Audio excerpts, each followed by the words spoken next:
Suzy.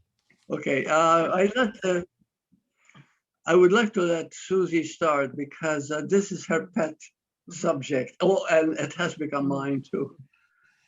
Okay, yeah. In the mail I sent out, I said that this is the only way out of fear that there is, and it comes from lesson 23 in the course. And I'm going to read the beginning of it, and it's amazing. It's just amazing. It's lesson 23 in the workbook. The title is, I can escape from the world I see by giving up attack thoughts. The idea for today contains the only way out of fear that will ever succeed. Nothing else will work. Everything else is meaningless, but this way cannot fail.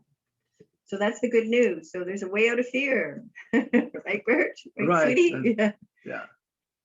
And this is a great way to save it. Now, the subject is called attack thoughts. And but attack thoughts are not as attacking as we might feel it in the beginning. But an attack thought is, for example, give an example of an attack thought. When you look at someone and you think they're not dressed very well, or something. Okay. That's an attack thought. That's right. So any judgment that Any you judgment, yeah. Any Right. judgment that separates you from another is an attack immediately it takes Yes. energy from the Mhm. body mind. Yeah. And then we begin to wonder why today I didn't feel And good. what is, What if is- I could interrupt, because there's a question from Robert, Okay. what is the difference between getting and attack thoughts? Between what and attack thoughts? Between getting thoughts and the thoughts. I didn't Oh. understand his question. What I don't know what getting thoughts are, but attack thoughts specifically are a judgment against a brother. And they can be obvious. You could be watching a political leader and you might absolutely hate the person and you're just filled with these thoughts against that political leader. Or they could be very subtle. You see somebody walk down the street and they're wearing an expensive brand of clothing, and you might have a little negative, like, I wouldn't waste my money on that.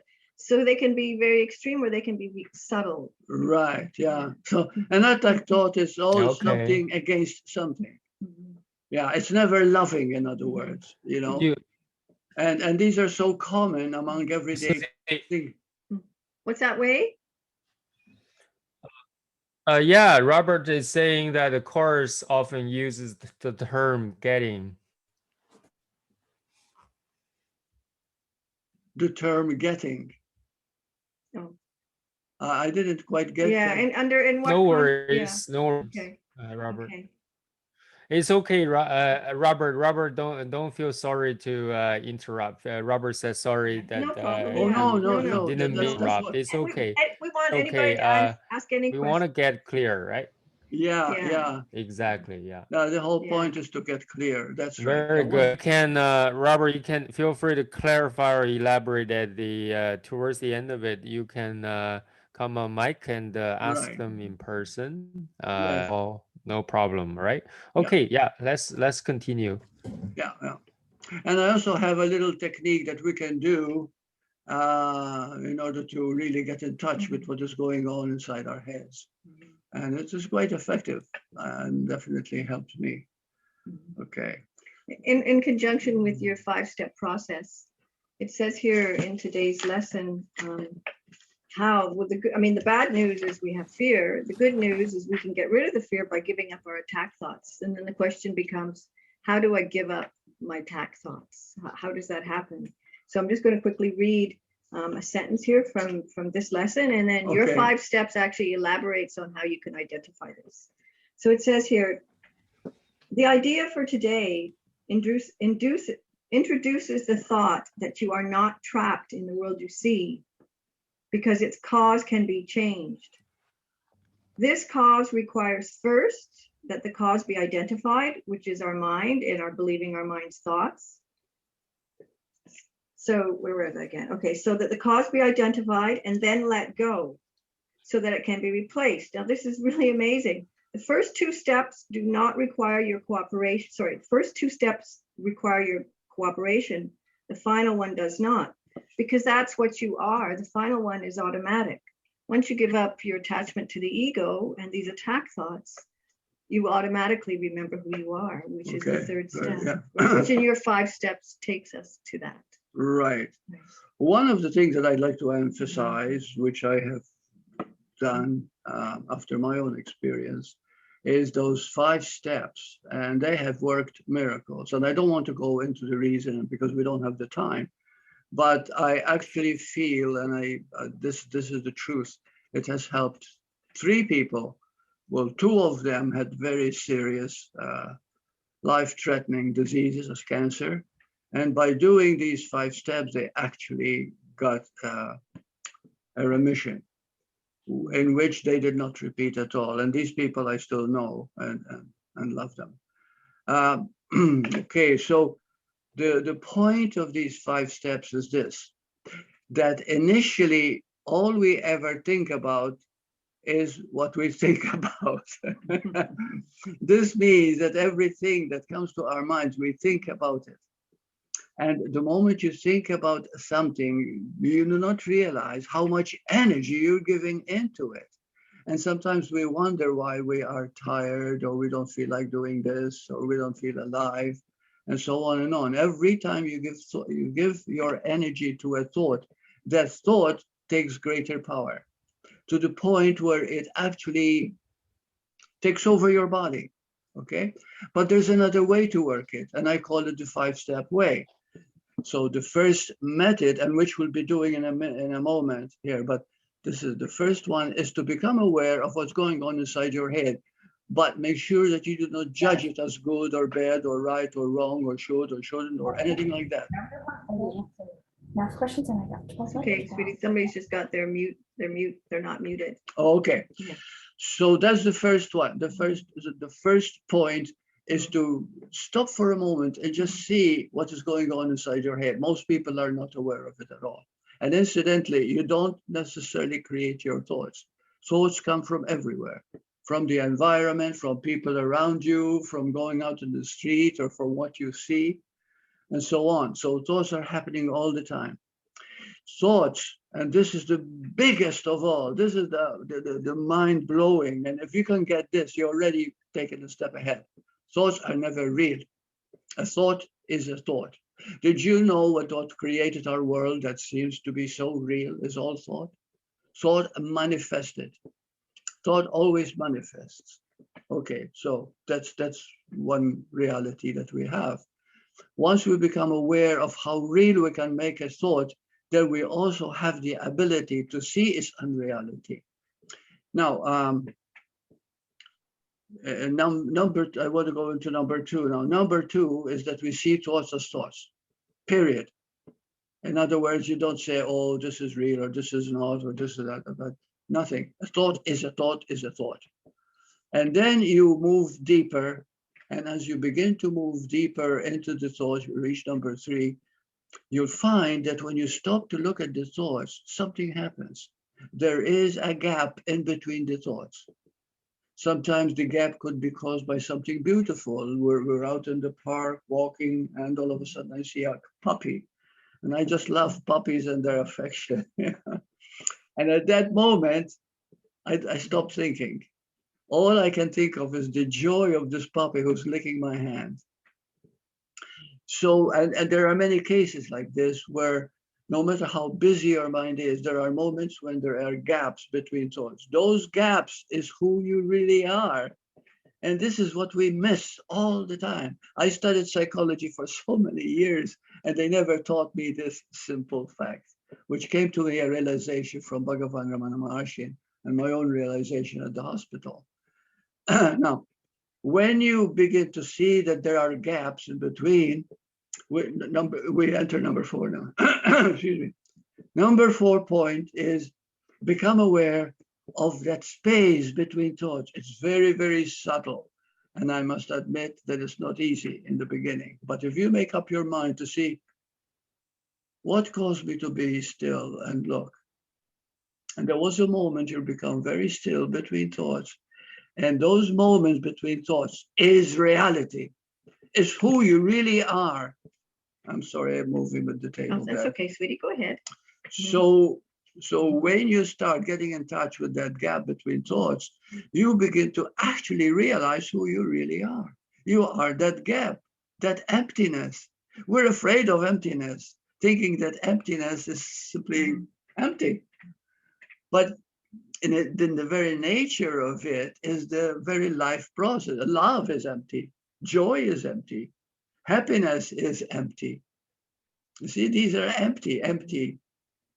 What do you mean by empty? Okay, try to picture happiness. Picture it. Oh, you can picture someone smiling and dancing, but you can't because it's empty. Empty of anything that you can give it mentally. Okay, these are called empty thoughts, or not a thought at all, just empty.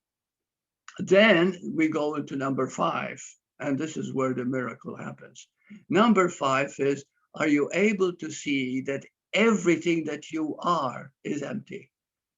So well, I empty my past, I empty my age, I empty my looks, I empty my name itself, or did I mention that already? I empty everything so that I empty myself completely, as if almost I disappear. And then there is the most important question of all. And the moment you ask it, healing takes place like a miracle. And the question is, now that you're totally empty of everything, okay, ask what is left. And the moment you ask what is left, yes, there is a conundrum there because it's what is left. I'm going to tell you, but I shouldn't. But I can't help. I have to tell you what causes the imaginal healing of the cancer, the imaginal restoration of strength, inner strength, and everything. It is this. I am totally empty. What is left? What is left is I am aware that I'm empty. Ah, we got it. You are awareness itself. Ramana Maharshi used to say when he walked up in the mountain and he experienced miracles, really. He created miracles around him.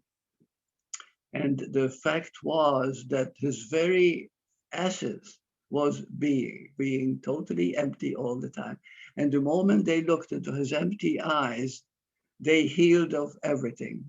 There was a man, a doctor, his name is a famous man name.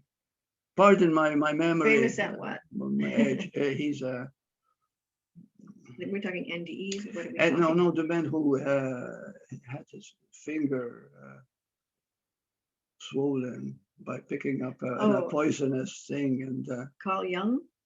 Carl Jung, Jung. right? Carl Jung. Mhm.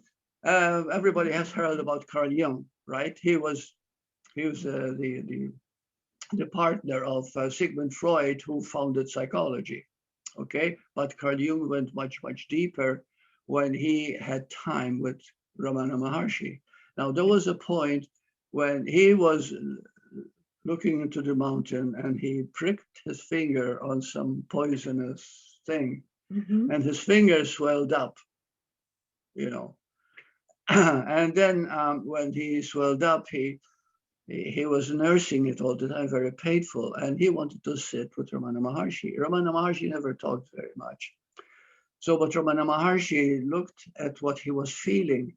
He saw that he was feeling the pain of the finger, you know, as he was rubbing it. So Ramana Maharshi took his own finger as the same, you know, the hand of the Carl Jung, and he rubbed his own finger. And as he rubbed it, the fingers of Carl Jung, the swelling went down. And then Ramana Maharshi looked into his eyes and he caught the first glimpse of reality beyond the psychology that he was taught by Sigmund Freud. See, because psychology deals with the understanding of the mind, with the understanding of the brain, but it doesn't go deep. It has no depth in it. But Carl Jung went very deep at that moment, you see. And many of his books are classics. They're tremendous. And we talked about the higher reality. But anyway, his finger healed completely, and he had the realization of who he really was. And he said that my trip here to the mountain was really worth it, because I'm going back with the knowledge I wanted to get, the truth of who I really am. So anyway, so the point I'm trying to make here is that you cannot understand who you are by reading alone, by someone telling you alone, or by even watching this video alone. But you can by simply knowing who it is that is experiencing. So for example, if you say, I've emptied myself completely of everything, I am empty, I'm almost not what you're seeing at all, I'm just a vapor. But now you ask what is left. And the moment it comes to you that what is left is the awareness that I'm a vapor. Am I making myself clear here? Mm-hmm. Okay. So what do you remember is the fact that you're a vapor. That's it at that moment. That is what is left. But the moment you realize that, there's an awakening of your true nature, because your true nature is spirit. True nature is no, just like when you, at night, we travel outside the form, the body, but we were not aware of it.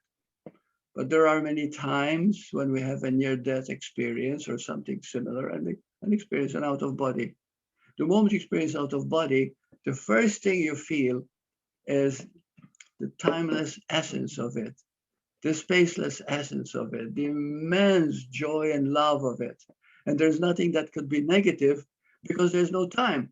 And remember, negativity cannot exist in a timeless state, because in truth, there is no time. And it's only when there's no time that you exist in reality, or when you can actually begin to feel that. So then you get a glimpse of who you feel you are. When you get back to the body and you wake up, you forget most of the things that you experience. But one thing you never forget is the love that you felt, the great joy, the essence of true living that you felt when you were in that space. That you don't forget. And that has no name but simply the emptiness of being. Another name for emptiness, we can call it spirit. We can call it being. Awareness. I am. Awareness. Yeah. Yeah. Back when we talked about today's topic of fear, whatever we think we're afraid of in the world is a cover. We're actually afraid of this emptiness. We're afraid of getting to this. That's correct. Right. So we have this fear, even if you're doing your steps, we still have this fear. Attack thoughts. If we have attack thoughts, they prevent us from realizing this. Right. So attack thoughts are actually being used to prevent this. So it's a self-sabotage. It's self-sabotage. Really. Right. And your 5 steps helps you to see the nature of your thoughts. Because you take the courage to go into it and actually pause at the end. Now I got rid of everything, everything, even the idea of who I think I am. What is left? And what is left becomes almost obvious. What is left is the awareness that I am empty. The awareness. Now, we often think of awareness as a nothing, and it is a nothing. But awareness is our truth. Awareness is the very essence of being that has no beginning and no end. You see, it's eternal, it's unchanging. And awareness, pure awareness itself, is the greatest human joy. Ramana Maharshi experienced it when he was 16 years of age. He went through a great change, and he remained always the same. He was a great, great being. And what he experienced is, I am not this or this or that. I am pure awareness, pure being. I'll tell you just a little story here. I had a woman come to our group meetings, and I won't tell you her name because she might not like it. I don't know. But anyway, this woman had cancer of the stomach, and At one point, half of her stomach was taken out, you know, but they were going to take her to another complicated something to keep her alive. And so she started talking to me about it. And then I said, well, I said, if we could get in touch with the fear itself and go beyond the fear to the point where it was empty of fear, you know, just pure awareness has no fear in it. Awareness is it is not something, it is not a subject, it just is the spirit. And I did that with her. And then one day she was going over to be operated on, and the chances of her impending death was almost obvious. But somehow or other, we sat in a group and we prayed for her. And she gained some strength. And at that moment, as we felt that she was being operated on, we all sent her energy that she experienced at her pure state. She did. She did experience her pure state. As a matter of fact, she remembered, and in her mind, she was feeling us. And she's still alive. She's a beautiful woman, you know. How old would you say she is now? I'm not sure. I don't know, maybe in her early 60s, something like Yeah, that. yeah, but she looks about 40. Anyway, she's still alive. She's reasonably healthy. Half of her stomach is taken out. But nonetheless, the point is that she went a tremendous healing. So enough of that. I want to stress the importance that when we meet our fear, fear is a thought. It's something that we believe is real. If you're willing to look at it and see it as an attack thought, because it really attacks your body, attacks your mind, attacks your belief system. The moment you begin to see it as that and forgive it and move through it, and we'll be talking about forgiveness too. Okay, that in itself becomes a healing. And but the healing also brings you closer to that which you really are, which is of course the peace, the joy, the love that you truly are as a human being. So shall we do the steps now, or Sure. Okay, why don't we all do the steps now for a moment, okay, and so that we get an idea of what Burt is talking about. Okay, if you all sit very still, and please make sure that you're seated with your back straight, head erect, close your eyes, and focus on the spot between the eyebrows. Focus on that spot as if there's a blackboard inside your head. Now, when I say begin, I'm only going to keep it for a few seconds, because I want to make time for questions here and everything else, and the healing process, right?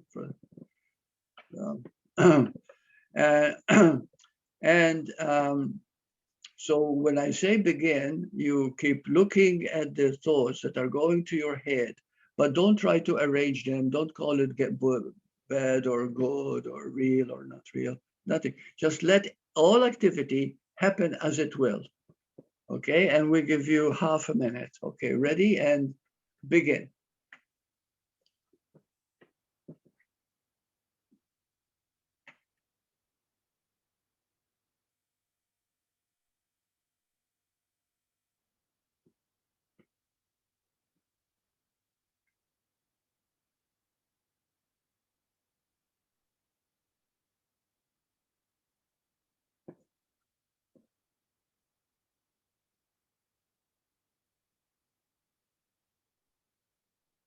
Okay, now your attention comes back to my voice. Please remain as you are. Do not open your eyes.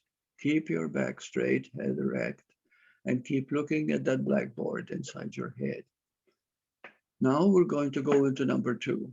Number two, you're going to do the same thing, doing nothing, just observing the thoughts. But there is the awareness that these are thoughts. Okay, so you're going to be aware that whatever is happening inside your head, even thoughts that you think are real normally, are just another thought. Anything that is happening inside your head is a thought. But right now, just be aware that it is just a thought. Okay, and begin.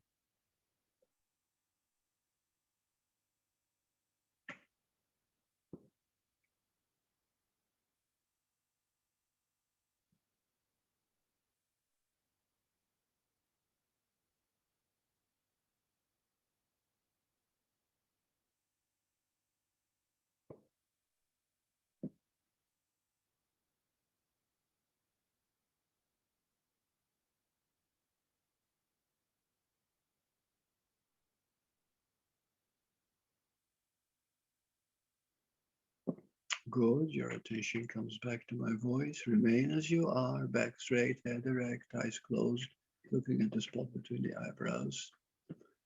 Good. And now we're going to number 3. Number 3, look for the spaces in between thoughts. It's just like saying, I wonder what the next thought is going to be, but you don't have to ask it. It's just like take a pause, or rather look rather than a pause. Feel out that space between thoughts. It's happening all the time when you're thinking, but it's so subtle you don't even know what's happening. Okay, so the point is to be alert. Now you might say, but Burt, I didn't notice any spots, any that might happen in the beginning because we become nervous. It is something we're doing for the first time. So it can never be that perfect. But nonetheless, the very attempt that you're doing it is good enough. Okay? Okay, so when I say begin, now begin to see if there are spaces in between thoughts. Begin.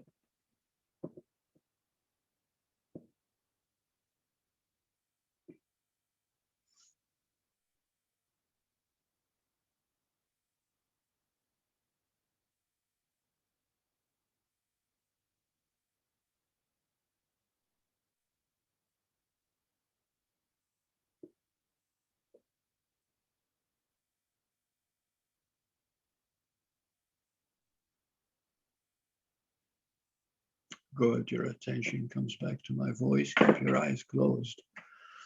Now, chances are that you have had very little time to spot the absence of thought, but that's okay. That's okay, because as you do it on your own, you will come to that point when you relax more and more.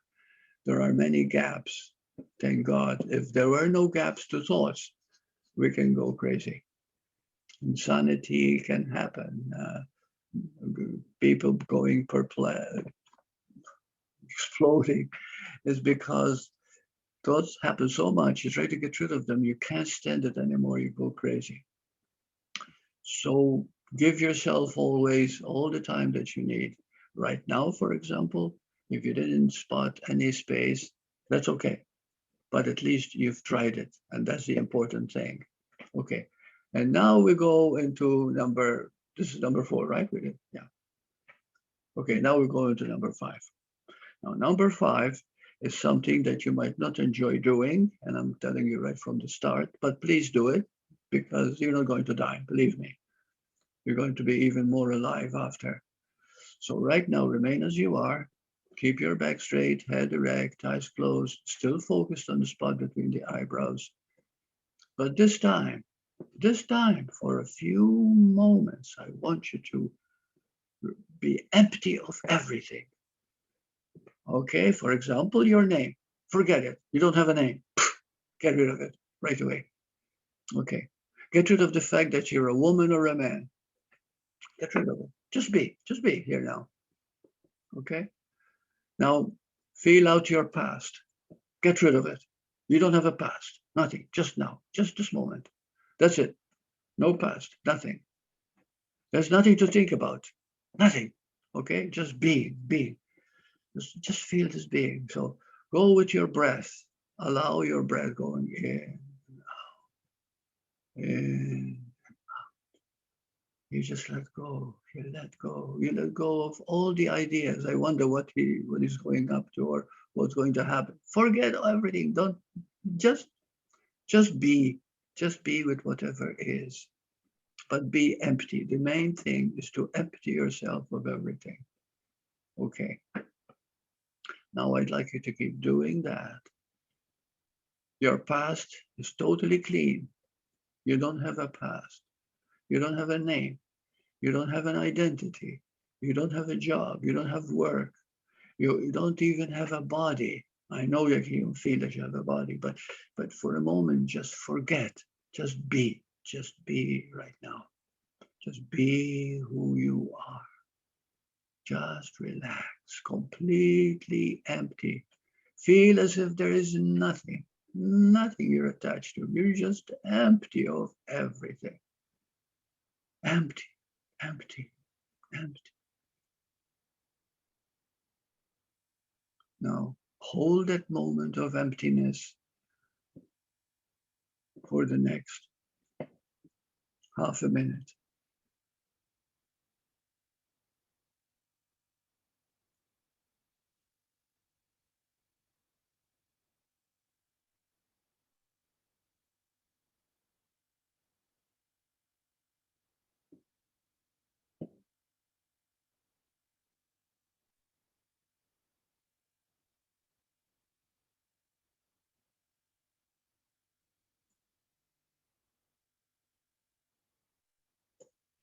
Good. Do not open your eyes yet.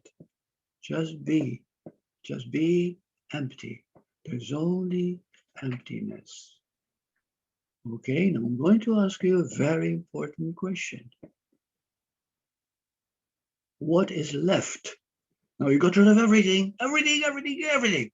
What is left?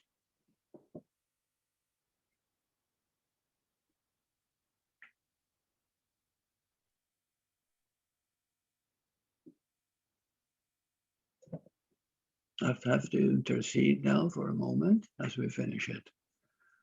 If you became aware that you are empty, that is your true nature. You have glimpsed, you have taken the first step towards knowing who you really are. That awareness was never born, it will never die, and it is who you are. You can take on a different body, you can go from lifetime to lifetime, you can live 1,000 years this way or that way. You'll always be this awareness. This awareness is the oneness of being. This awareness is what we call God. This awareness is the truth of life. This awareness is everything. If you have glimpsed it, you've taken a giant step, because through it, the impossible is possible. Okay, now open your eyes. Okay, and I'd love to hear from some of you what you've experienced, or any ideas or anything that came through what you want to share.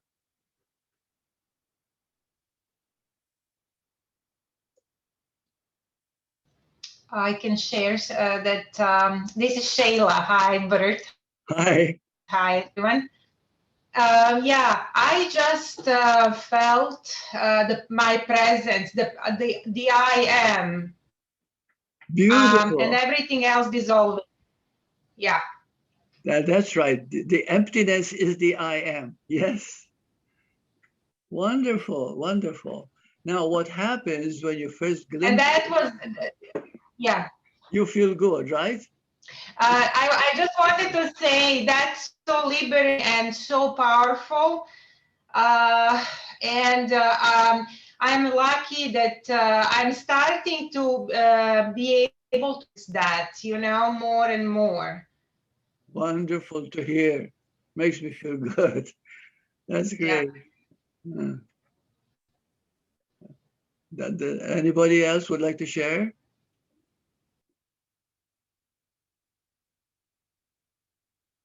Now, if you that I feel in the moment of emptiness, I think I got a taste of it, not the full extent or intended that's great. version, That's super. but I got a taste of it. But that taste, right, when there's an absence of thoughts, it seems this is no longer relevant. So it feels the energy will fill in. Very energetic point, like a pressure point, lots of pressure. It feels like when there's time and space, your energy is spread out over time, over space. Right. Get rid of time and space. When you're here now, everything seems to pressure on right now, right here.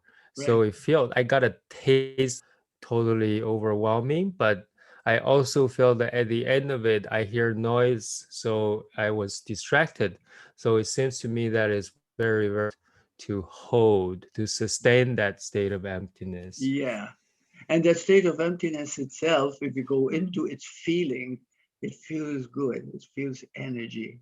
You see, it's a very beautiful feeling, right? And the more in touch with it we get, the bigger and more beautiful takes on shape. But it itself has no shape, you see? just is. Yeah. Are there any sharings anymore? I would like to say one more thing, that I feel so, as Wei said, it lived for so, but that's okay. I feel as if I'm going home. You see Oh, what I mean? yes, of Yeah, course I know what you mean. this Yes. is, yeah, yeah, Yeah, that's our true home, incidentally. Yes, when we begin to yeah, glimpse the very truth of what yeah, we are. Yeah, yeah. that's wonderful, wonderful. Yeah, but if the rest of you don't know what to say or how you felt, that's okay. Robert has a question. Oh, Robert has a question. Okay. How you doing? Great to meet you finally. I've watched a lot of your YouTube videos and found a lot of inspiration from them. What I'm getting this when I meditate, is that I can see the energy of the ego, the energy of the contraction, and sometimes I can disidentify from it, but it's still there. So I can't get into I am yet, but I feel the kind of like Wei was sharing, almost the energy of presence is there, and it not identify with the ego anymore. That's about as far as I'm getting, though. I can't. Oh, you got a Sometimes the lot. ego will Oh, spontaneously relax. it's wonderful. Yes. Makes sense to you? Am I making sense? Yes, you're Yeah. making, oh, that's wonderful. Yes. Don't be hard on yourself. Don't expect too much. Just to take it step at a time. You begin to relax, you begin to let go, and you begin to see what it's like to be egoless, you know? And that is the first glimpse of energy, because we don't learn by reading from a book alone. We learn by feeling, you see, and that feeling comes alive in us and we begin to understand things we never knew before, called realization. All right. Thank you for sharing. Thank you. Thank you.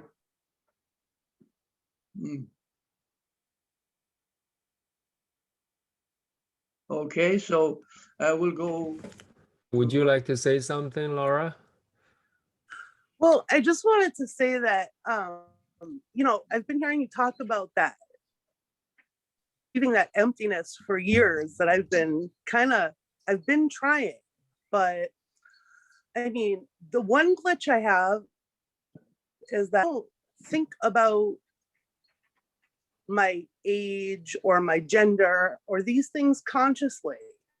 And so I'm having specifically dismissing them. Yeah, dismissing them. You're afraid. I don't know right? if that makes sense. Yeah, that's okay if you're afraid of dismissing them. That's the whole It's not point. that I'm not, yeah, it's not a fear. It's just that, like, legit, I don't know how to, I'm not consciously thinking about those things, so I don't know how to consciously not think about them. Yeah, don't mind me laughing, because that is common. That is natural, because it's there.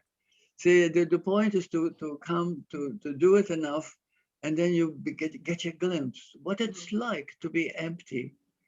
You know, it's just like Iris, the daughter of, like, she's 2 years old, and she's so beautiful, and so, but she's pure. She's pure of soul. She's just there and loving. Her daddy brought her to our place, and she was sleeping, and she never saw me before. We were sitting on the couch, and then she opened her eyes. She looked at me and smiled, and her smile was, oh, godlike. And I thought, how beautiful to be so innocent, to be so pure. Well, that's what we're talking about. That we never really lose that purity. We get caught in the world and begin to think, oh, this is real, and this is real, and this is real. Hogwash, you know, things are not as real as we think they are. It's all mind. And when we get into the mind and get in touch with the awareness that we are, then we begin to understand things we never understood before, and we find a peace that will never leave us. You see? So thank you for sharing too. Thank you for what you said. Okay. I like to try to respond to what Laura just said. I think I'm not trying to answer Laura your question, to share my thoughts with you. I think it's like you are it sounds like you're a caregiver. You give care to, so depends on your service, but at the same time I understand there are so many social roles and social expectations.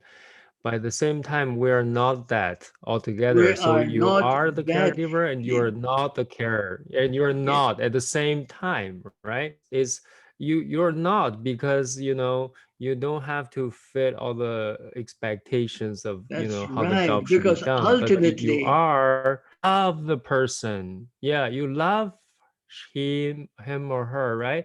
You inevitably, naturally, and instinctively do and love, express your I love have to to the interrupt here, person. okay? So Because I that's know, exactly what you're doing. Yeah. right. But remember that anything from the world that comes, that has to be caring, that has to be loving, that has to be this, wipe it out, be empty, because the very emptiness itself, and it took me many, many years to realize it, the emptiness itself is the highest love. As a matter of fact, that's why they call it God love or Christ love, because it's the highest that you can go. There is nothing, it has nothing to do with society, it has nothing to do with thinking or structure or past or future or what we believe. We're talking about something that completely transcends this world. It's got nothing to do with who you think you are as a person in a body. This is finding out your true identity. Your true identity is your true identity right now. It doesn't have to take time. What A Course in Miracles does is show you the barriers that you're putting out there that keep you from being aware of this. It's all happening in your one mind. And when you have attack thoughts, because this is your mirror, this is your mind, you're just attacking yourself. That's what's going on. And that's what's preventing you from realizing this emptiness. That's so beautiful. That you've described. Thank you, honey. You're welcome. Thank you. You're wonderful. Yeah, that's exactly it. That's exactly it. What we're doing is really to transcend this limited self that we think we are. I studied psychology for so many years, and I really thought I was bright and I understood things. The first glimpse that broke me up about it was that the brain is not producing consciousness. Consciousness is. That was one gigantic step, and many other things began to, and also psychology deals with the psyche, which is the mind. It doesn't go beyond it, but we are beyond beings. We are life itself. We are eternal life. Most people think they're going to die. They're born and they die. We don't get born and we don't die. I died twice in this lifetime. I'm 88 years of age. And I'm so happy that I did, because now I understand things that normally before I didn't understand.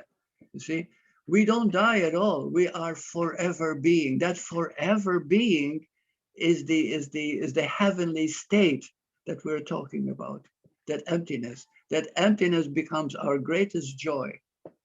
You see, we see it in a child, we see it in a puppy, we see it in their using a loving as an expression, but we term, oh, well, that's because they're very young and they don't understand.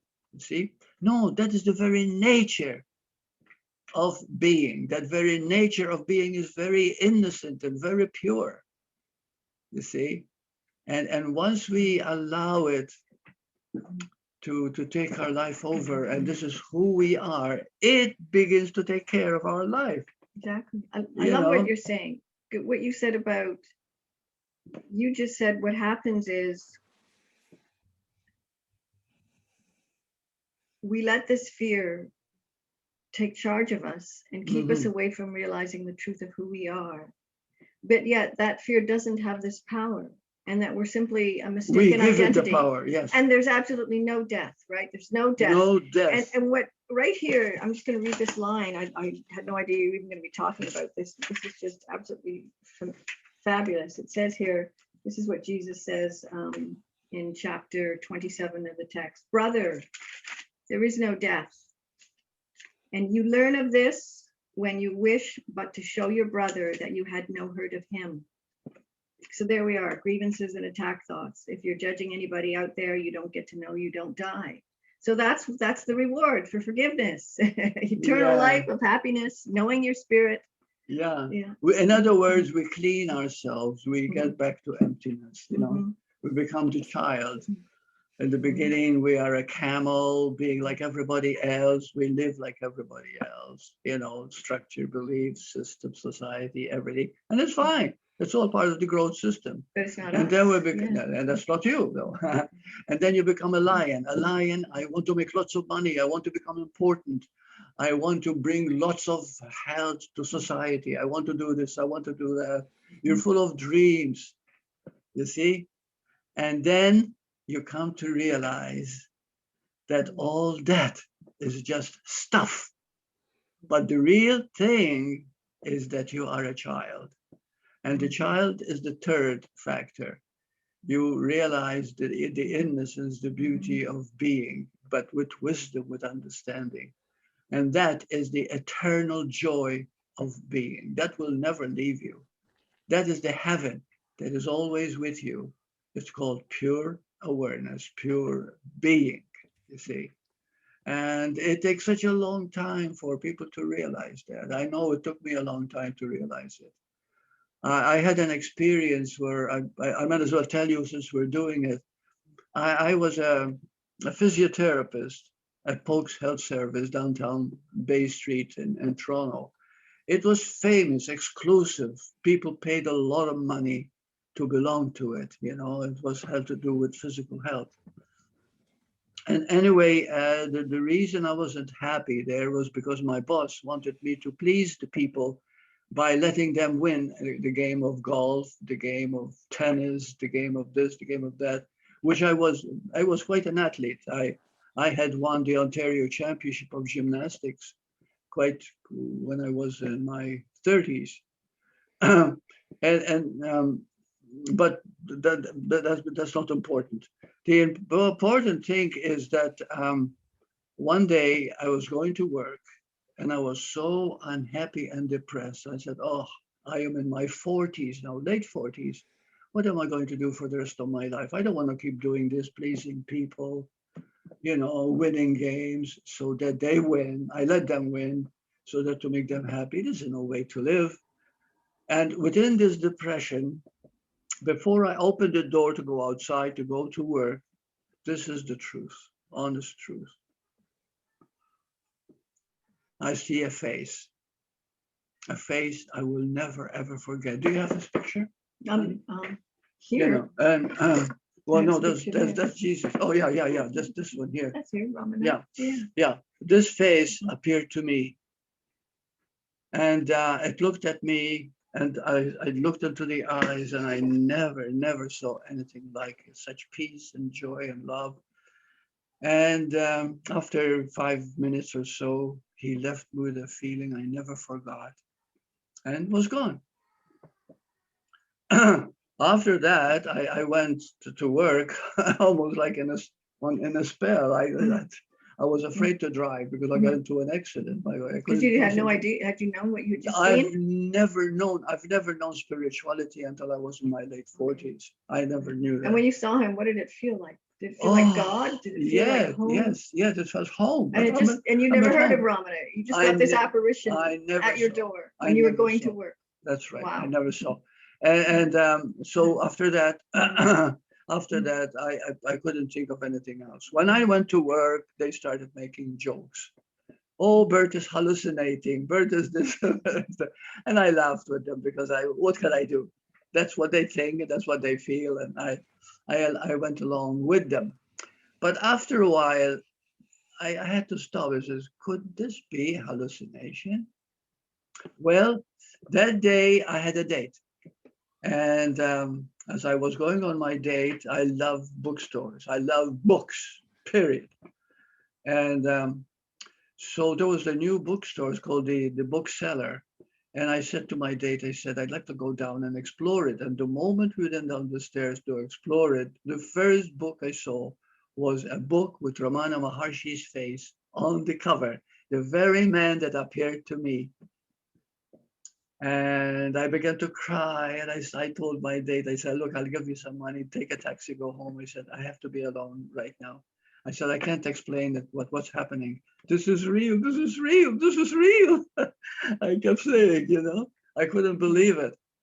And when I went home, I read the book. I read it over and over again. I still have it, I treasure it. And anyway, right after that, I got up. I didn't dress up. Usually I go to dress, I put a tie on, you know, and I have a suit. And, yeah, and shaved. And I went to my boss and I said, I quit. And of course he went raving mad, but that didn't matter. And I walked out and I rented a basement apartment and I started chanting to my guru.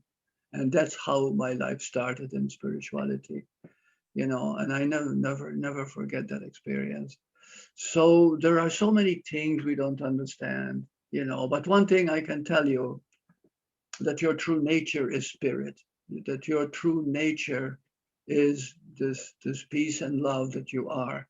And on earth, we live in time and space.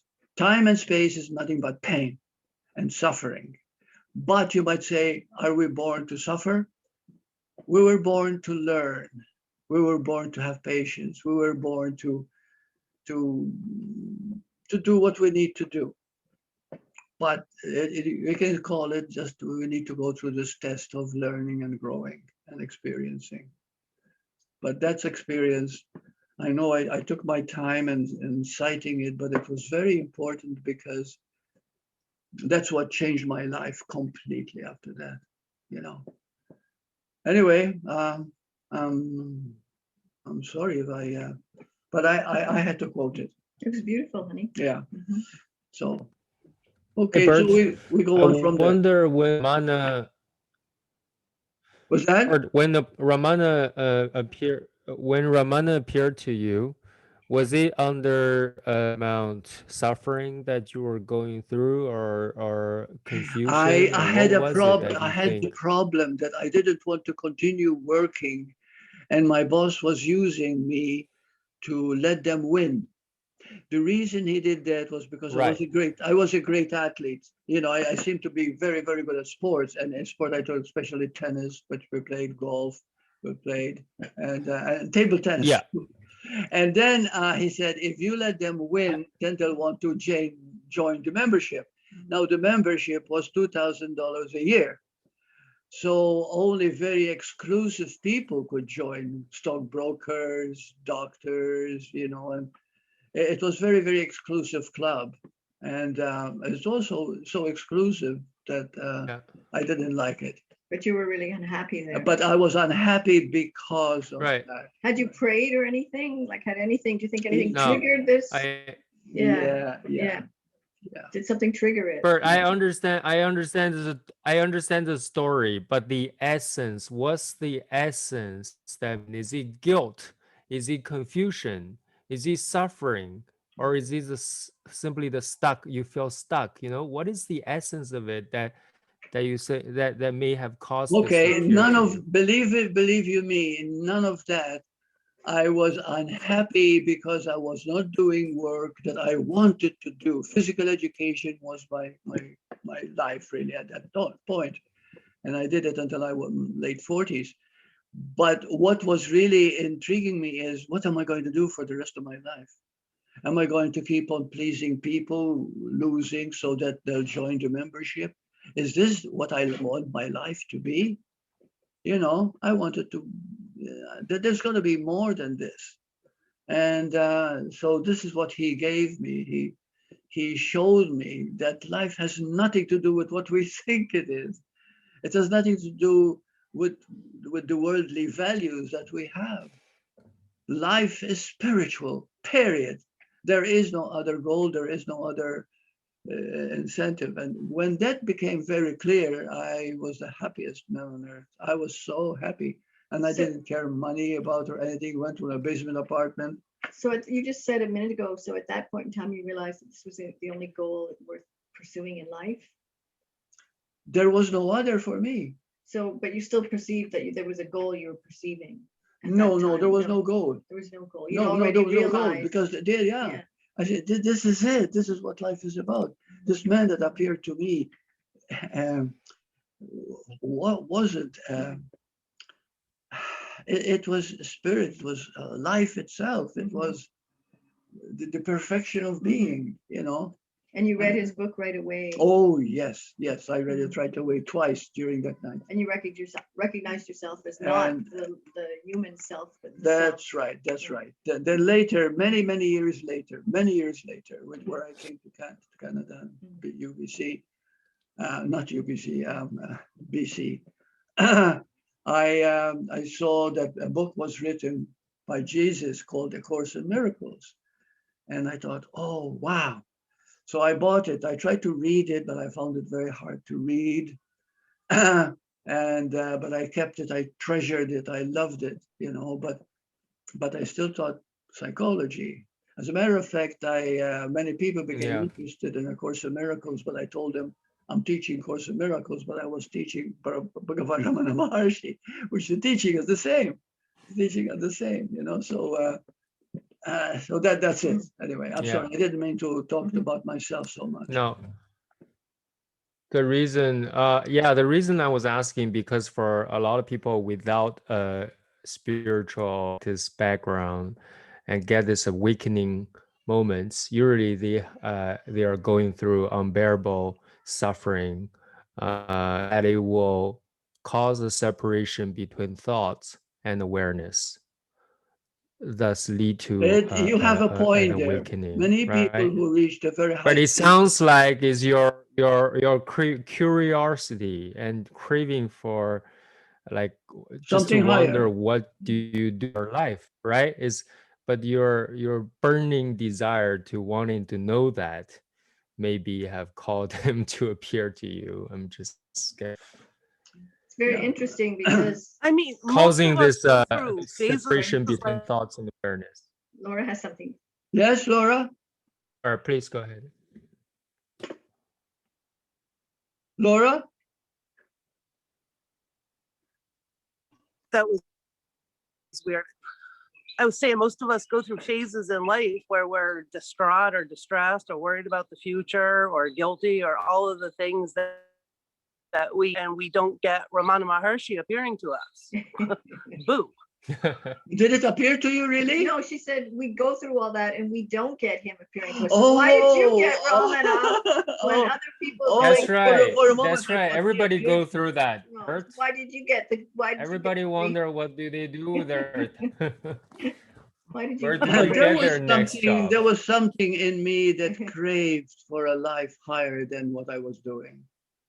And I guess I wasn't even conscious of it. But later on, as I looked at my life, there was always a dream, something that it's something higher, something more than psychology, than just this mundane stuff. There's got to be something more to There's life. got to be another way. There's got to be another way. That's the Yes, trigger. and that's what drove me. So, but apparently, I found later that Ramana Maharshi had appeared to a lot of other people. A lot of other people when I began to investigate, you know, and read more about this, and you know. Anyway, I was in Toronto. I started teaching yoga, and became well known yoga practice at that time. Looks But like I- Robert has a question. Yeah. I think Robert has Yeah. something to say. I was Please go ahead. Bert, what do you suggest about frustration on the spiritual path? And there's this drive that I had some great spiritual experience, phenomena, but openings into love and early on, but now I'm in a dark night of the soul, and kind of just I like I bless don't you. really want to pursue anything in the world. But it's You're a rough going to- period. It's yeah. and it's been a few years. Yeah, it's Yeah. I was in a dark night of the soul. Incidentally, I didn't mention it that way, but I was in it when I was still working with Folks Health Service, because I was doing a service that I did not enjoy. It was fake, you know, and so there's got to be something better. Now you're going through this stage, go through it, but don't hate yourself for it. Don't think that there's something wrong. There is nothing wrong. As a matter of fact, I think what you're going through is what you need to go through so that you transcend it and learn from it. I think I cannot see you too well, I'm blind, but what I feel from you is very, very good. Really, you're searching, you're seeking, and don't be afraid to pray, because it works too. You know, because it opens your heart.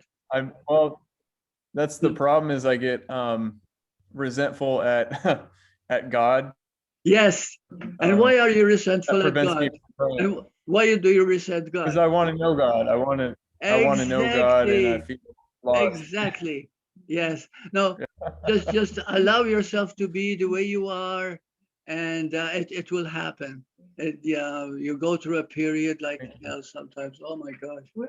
Everybody's path is different. you know? Everybody's And yeah. we read in the 2 days ago, or it might have been yesterday, we were talking Yeah. about it. The lesson said the time is written already. The script is written. In the seeming dream, the time when one will awaken is predetermined. Yeah. It's Yeah. already done. When you awaken, Yeah. you'll find that everything that you thought you knew, you thought was aside.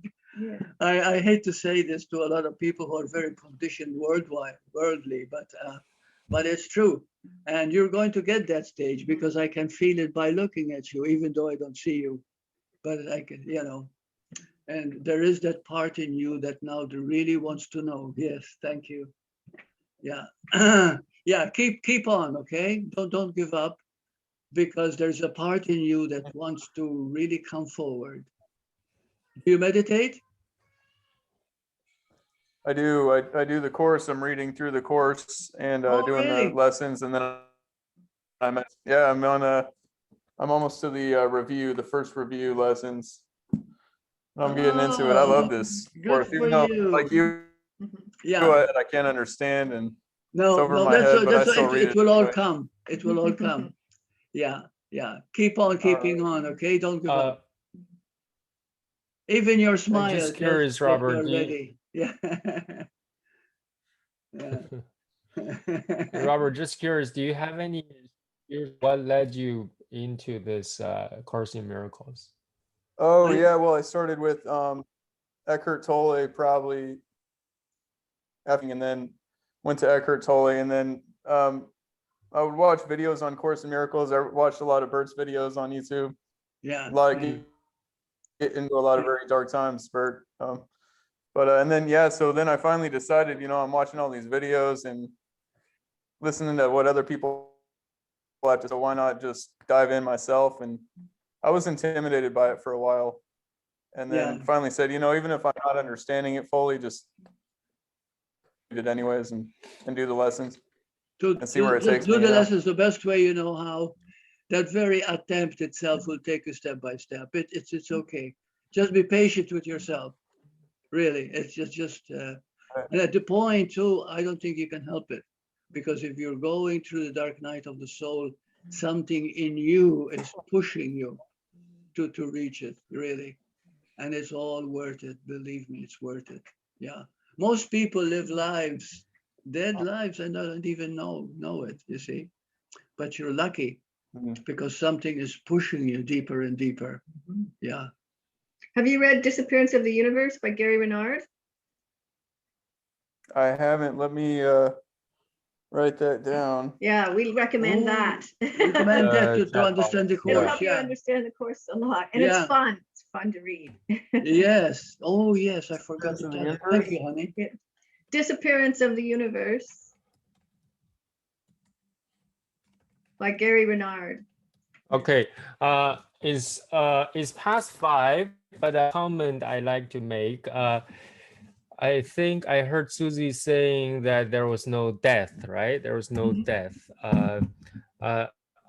There's only one awareness. There's only one of us. So Mhm. we never, there's only one of us actually. That's So right. Mhm. our individual body would die, but not the one awareness, not the oneness Right, we're of not our us. body. Now, It's a I have a trick. comment and right. I have a comment and question really is quite interesting because my son, you know my son, right? You know my Yes, son. Mark. He's Yeah. loving. He's a Right. loving boy, Yeah. just like every other child.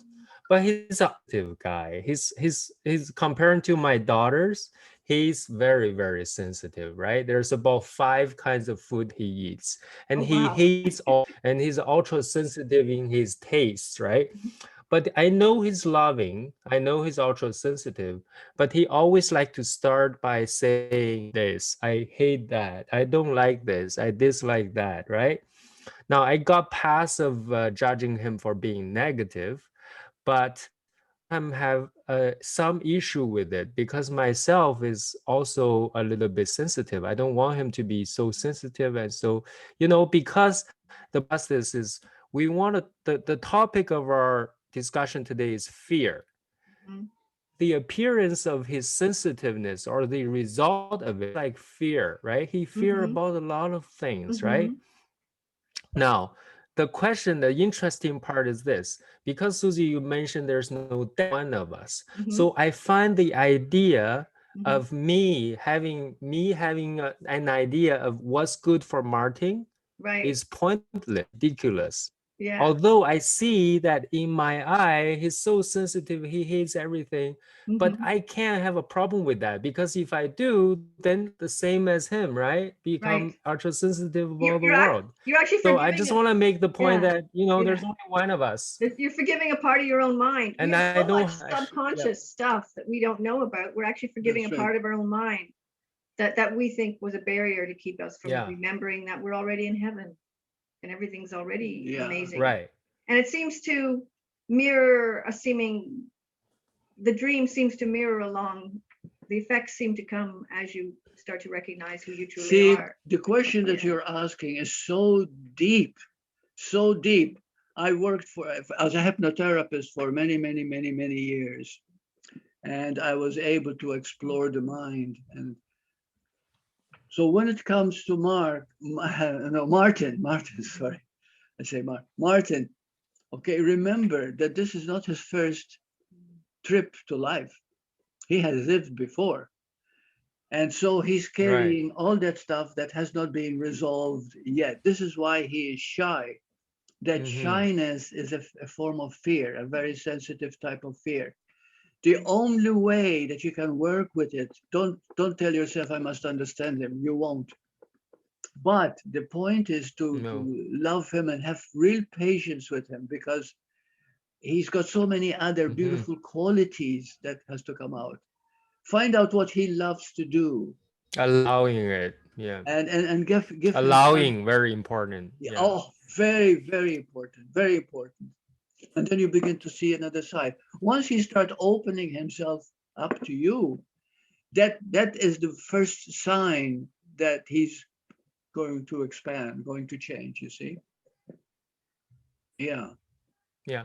yeah. I was so impressed Very with good. your I daughter. figure I don't have to, I don't have to, I'm just want to make a joke. I don't have to tell him all about all the awakening practice that we are No, having, No, right? because you Because he share the no, same doesn't need, mind. I no, mean, no, this is a right, constant no, question. We don't share to the kids. No, No, they will find out themselves, right? yeah, that's right. yeah, yeah. Just love him. Just understand, love him, and Our job's to yeah, forgive yeah, because we're really Yeah. forgiving ourselves with Yeah, everybody. that's And right. everybody goes Yeah. together Yeah, completely. Mhm. yeah. Agreed. Robert has another question. Thank Robert, would you like to make I another accidentally point? left my hand up from the last. Oh, okay. Okay, it's great to have you. And thank That's you, great to hear. Laura. Always good to have you. And to Raj and Sheila. Sheila, thank you for sharing your thoughts. And yeah, we'll speak. Take care, everyone. Okay, thank you. Love Bye. you. Much. Love Well, you all. thank Thanks you for all. coming, everyone. It was a lot of And fun. Robert, you're great. Keep it up.